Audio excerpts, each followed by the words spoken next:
분당 영광교회 스토리텔링 성경 마태복음 17장 변모하신 예수님 그리고 2차 순환 예고. 소제목 예수님의 영광스러운 변모. 시몬 베드로의 신앙 고백. 십자가 순환에 대한 첫 번째 예고. 메시아 예수를 따르는 길. 가이사랴 빌립보 지방에서 이런저런 가르침을 베푸신 지 엿새가 지났습니다. 그 후 예수께서는 12제자 중 베드로, 야고보, 야고보의 동생 요한 이렇게 3명을 따로 데리고 높은 산으로 올라가셨습니다. 얼마 전 예수님에게서 호된 책망을 들은 베드로는 기가 죽어 조금 떨어져 말없이 따라가고 있었습니다. 말이 없기는 야고보와 요한 형제도 마찬가지였습니다. 높은 산. 교회 전통은 이곳을 다볼산이라 하지만 오늘날에는 일반적으로 헬몬산으로 봅니다. 헬몬산은 갈릴리 바다 북방의 안티레바논 산맥에 위치한 해발 2850m의 높은 산으로 산 정상은 항상 눈으로 덮여 있습니다. 그 높은 산에 올랐을 때 세 제자들이 보는 앞에서 예수님의 모습이 갑자기 변했습니다. 놀랍게도 예수님의 얼굴이 해같이 빛나고 예수님의 옷이 빛같이 휘어졌습니다. 하늘의 영광스러운 모습을 띄었습니다. 스승님의 모습이. 이처럼 예수님의 몸이 제자들 앞에서 변모된 것은 엿새 전에 예수님의 십자가 순환과 죽음을 전해 들은 제자들이 심히 근심하고 있었기 때문입니다. 특히 수석 제자인 베드로가 준엄한 책망에 풀이 죽어 있었기 때문입니다. 이에 스승은 제자들을 위로하고 용기를 주기 위해 하늘의 장엄한 영광을 얼핏 보여주신 것입니다. 그리고 구름 속에서 들려진 하나님의 말씀을 통해 제자들이 더는 스승의 메시아 되심을 의심치 말고 분명히 확신하도록 일깨워 주셨습니다. 저분은 모세. 그리고 저분은 엘리야. 영광스럽게 변모된 예수님. 그분의 좌우에 호련히 모세와 엘리야가 나타났습니다. 예수님은 그들과 자연스럽게 이야기를 나누고 있는 것이 아닙니까? 모세와 엘리야는 유대인들의 종교적 유산으로 모세는 율법을, 엘리야는 예언을 대표하는 인물입니다. 따라서 이들과 예수님의 만남은 구약의 율법과 예언의 예수님이 복음 안에서 마침내 완성된다는 사실을 보여줍니다. 그런 광경을 보고 베드로가 감격에 벅차 크게 흥분된 어조로 말했습니다. 오 주님, 여기 있으니 정말로 영광스럽고 좋습니다. 주님이 원하신다면 제가 이곳에 초막 3채를 지어 하나는 주님께, 하나는 모세 지도자님께, 하나는 엘리야 선지자님께 드리겠습니다. 이 같은 베드로의 말이 채 끝나기도 전 빛나는 구름이 예수님, 모세, 엘리야를 확 덮더니 구름 가운데서 하나님의 장엄한 음성이 들려왔습니다. 이는 내가 사랑하고 내가 기뻐하는 내 아들이다. 너희는 그의 말을 들어라. 구름 가운데서 들려오는 하나님의 장엄한 음성. 그 음성을 들은 세 제자, 베드로, 야고보, 요한. 그들은 너무 두려워서 얼굴을 땅에 대고 납작 엎드렸습니다. 얼마쯤 지났을까요? 예수께서 제자들에게 다가오셔서 손으로 그들을 부드럽게 어루만지시며 말씀하셨습니다. 모두 일어나라. 너희는 두려워하지 말아라. 그 말씀에 제자들이 고개를 들자 거기엔 오직 예수님 뿐이었습니다. 예수님과 함께 계셨던 다른 2분, 모세와 엘리야는 어디에도 보이지 않았습니다. 모세와 엘리야는 어디로 가셨지? 제자들은 의아한 듯 고개를 갸웃거렸습니다. 자, 못들 아느냐? 이젠 산을 내려가도록 하자. 예수님의 몸이 영광스럽게 변모된 그 높은 산에서 내려오는 길. 예수께서 제자들에게 특별히 당부하셨습니다. 너희는 오늘 산 위에서 영광스러운 광경을 보았다. 그러나 인자가 죽은 자 가운데서 다시 살아나기 전까지는 지금 본 것을 아무에게도 말하지 말아라. 네, 스승님. 그런데 왜 말하면 안 되는 것입니까? 그토록 영광스러운 광경을 모두에게 알리면 참 좋을 텐데요.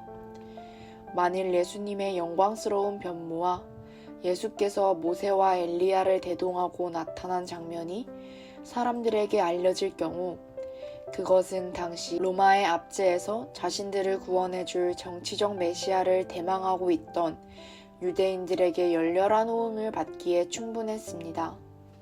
그렇게 되면 죄인의 구원이라는 예수님의 메시아 사명이 오해를 받고 큰 어려움에 봉착할 수 있었습니다. 그래서 예수님은 인류 구원이라는 메시아 사역이 완료되는 자신의 부활 이전까지는 그런 기적적인 사건이 사람들에게 알려지기를 원치 않으셨습니다. 그런데요, 스승님, 궁금한 게 있습니다. 왜 율법 교사들은 메시아보다 엘리야가 먼저 와야 한다고 말하는 것입니까? 그렇습니다. 당시 율법 교사들은 메시아보다 엘리야가 먼저 와야 한다고 가르쳤습니다. 그런 가르침의 근거는 구약의 마지막 선지자인 말라기가 그렇게 예언했기 때문입니다. 사실 말라기 선지자가 말한 그 엘리야는 세례 요한을 가리키는 말이었습니다. 하지만 영적 맹인인 율법 교사들은 메시아가 임하기 전에 진짜로 엘리야 선지자가 다시 나타날 줄로 믿고 있었습니다. 그래서 그들은 세례 요한의 출현과 그 후에 나타난 예수님의 메시아 사역을 보고서도 끝까지 예수님을 메시아로 인정하지 않았습니다. 율법 교사들의 말이 옳다. 정말로 메시아보다 엘리야가 먼저 와서 메시아가 오실 모든 준비를 갖추어 놓아야 한다. 그런데 사실 엘리야는 이미 왔다. 그러나 아무도 그를 알아보지 못하고 자기들 마음대로 다루었다. 마찬가지로 인자도 그들의 손에서 고난을 받을 것이다. 그렇다면 말라기 선지자가 말한 그분 엘리야는 바로 세례 요한을 가리키는 말이구나. 그제야 제자들은 예수께서 세례 요한을 두고 그처럼 말씀하신 줄 깨달았습니다. 과연 구약시대의 엘리야 같은 특성을 지닌 세례 요한은 메시아 예수보다 6개월가량 먼저 태어나 예수님이 공생의 사역을 시작하기 전에 유대 광야에서 뭇 사람들에게 회개의 세례를 베품으로써 메시아의 길을 착실히 닦아놓았습니다. 소제목, 귀신 들린 아이를 고치심. 예수께서 세 제자와 함께 산 아래에 있는 사람들에게로 돌아왔을 때 한 사람이 예수님 앞에 급히 나와 무릎을 꿇고 간절히 말했습니다. 오 주님, 부디 제 아들을 불쌍히 여겨주십시오. 제 아들이 지금 간질병으로 심히 고생하고 있습니다. 그 아이는 가끔 불 속에 뛰어들기도 하고 물 속에 빠지기도 합니다. 그래서 제가 그 아이를 주님의 제자들에게 데려가 보았지만 그들은 고치지 못했습니다. 그러니 주님께서 직접 그 아이를 고쳐주십시오. 제발 부탁드립니다. 간절한 호소였습니다. 그 말을 듣고 예수께서 답답하신 듯 말씀하셨습니다. 믿음 없고 완고한 세대여. 내가 언제까지 당신들과 함께 있으면서 이런 일을 다 참고 견뎌야 한단 말이오. 예수님의 이 말씀은 직접적으로는 그 병을 고치지 못한 제자들의 믿음 부족을 꾸짖는 말씀이었습니다. 동시에 예수님의 수많은 이적을 접하고서도 스스로 믿음을 갖지 못한 채 일일이 예수님만 바라보는 사람들, 곧 이래저래 믿음 없는 불신 세대를 향한 책망이기도 합니다. 그 아이를 내게 데려오시오.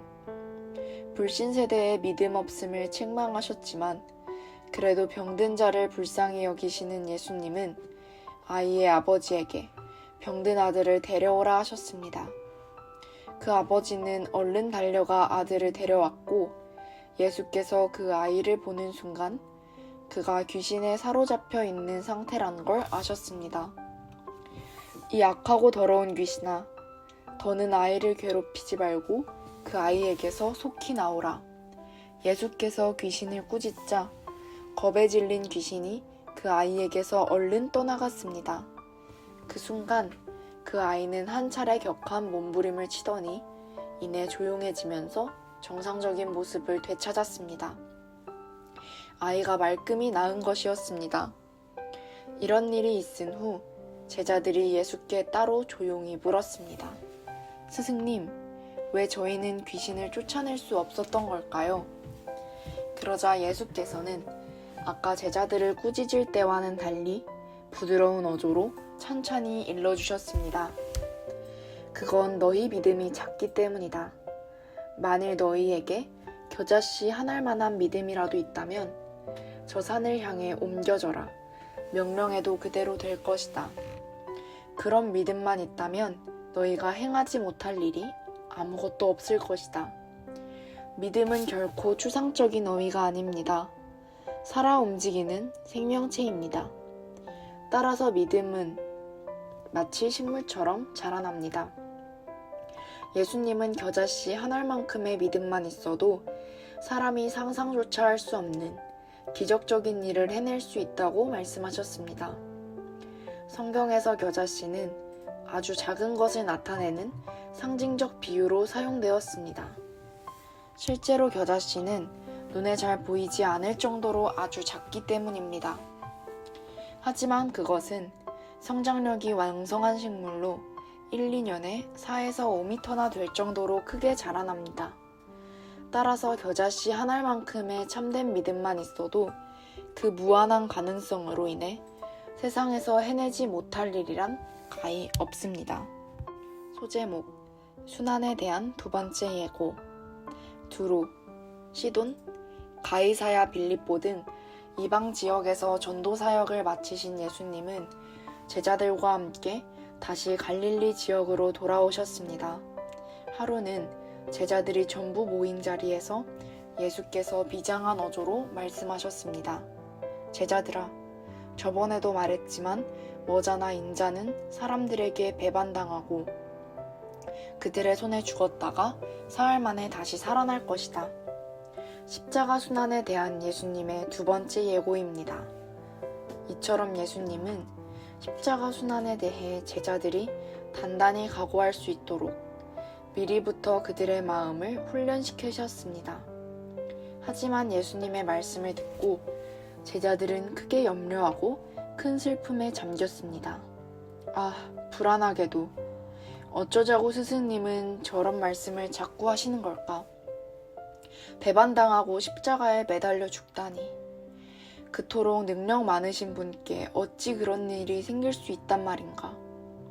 이때 제자들은 십자가 죽음과 부활로서 실현되는 메시아 예수의 구원 사역을 이해하지 못했습니다. 그들은 만일 예수님이 십자가에 매달려 죽는다면 그것으로 모든 것이 끝날 것이라고 생각했습니다. 그렇게 되면 예수님께 잔뜩 걸었던 자신들의 기대도 물거품이 되고 산산조각이 날 것이기에 크게 염려하고 상심했던 것입니다. 소제목, 예수께서 성전세를 내심. 하루는 예수님 일행이 갈릴리 바닷가의 가버나움 지방에 이르렀을 때입니다. 성전세를 받으러 다니는 사람들이 예수님의 제자인 베드로에게 와서 물었습니다. 보시오, 당신네 선생은 왜 성전세를 바치지 않는 거요? 성전세는 성전의 유지와 관리를 위해 유대의 성인 남자들이 매년 아달월 15일경에 의무적으로 바쳐야 하는 종교세입니다. 세금의 액수는 반세겔이었습니다. 이스라엘의 화폐 단위인 반세겔은 헬라의 화폐 단위로 환전하면 2드라크마에 해당되는데 당시 한 드라크마는 노동자의 하루치 품삯이었습니다. 따라서 반세겔은 성인 노동자의 이틀치 품삯에 해당되는 액수입니다. 이 같은 성전세를 바치라는 말을 듣고 베드로가 대답했습니다. 네, 물론 바쳐야지요. 베드로는 예수님의 뜻을 알아보지도 않고 성급한 마음으로 바친다고 대답했습니다. 그런 뒤 베드로가 집으로 들어가서 그 말을 전해드리려 하는데 예수께서 먼저 아시고 베드로에게 물으셨습니다.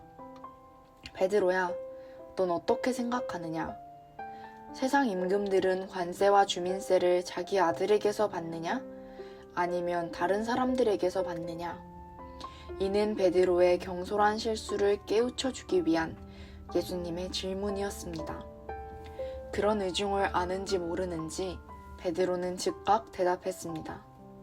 세상 임금들은 다른 사람들에게서 세금을 받습니다. 그렇다면 임금의 아들들은 세금을 내지 않아도 되는 것이 아니냐? 물론 그렇습니다. 고대 세계에서 통치권자의 아들들은 당연히 면세 대상이었습니다. 마찬가지로 성전을 유지하고 관리하기 위한 성전세의 경우에도 하나님은 성전의 주인 되심으로 그분의 아들이신 예수님은 당연히 성전세를 낼 필요가 없었습니다.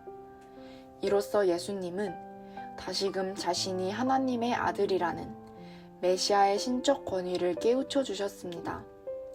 그러나 당시 제자들은 예수님의 말씀이 무엇 뜻하는지 제대로 알지 못했습니다. 네, 스승님, 그게 무슨 말씀이신지. 그래, 좋다. 그럴지라도 괜한 오해를 살 필요는 없으니 성전세를 내도록 하마. 베드로야, 너는 지금 바다에 가서 낚시하여라. 그리고 맨 먼저 낚인 물고기의 입을 벌려보아라. 그러면 그 물고기 입속에 한 세겔짜리 동전이 들어있을 것이다. 너는 그걸 꺼내어 나와 내 몫의 성전세로 그들에게 갖다 주어라. 예수님과 베드로는 똑같이 반세겔의 성전세를 냈지만 본질적으로 다른 입장에서 그걸 냈습니다. 본질상 하나님의 아들이신 예수님은 마땅히 성전세를 낼 필요가 없었지만 사람들의 오해를 사지 않기 위해 일부러 내셨습니다. 하지만 베드로는 율법의 규정에 따라 생명의 속전인 성전세를 마땅히 내야만 했습니다.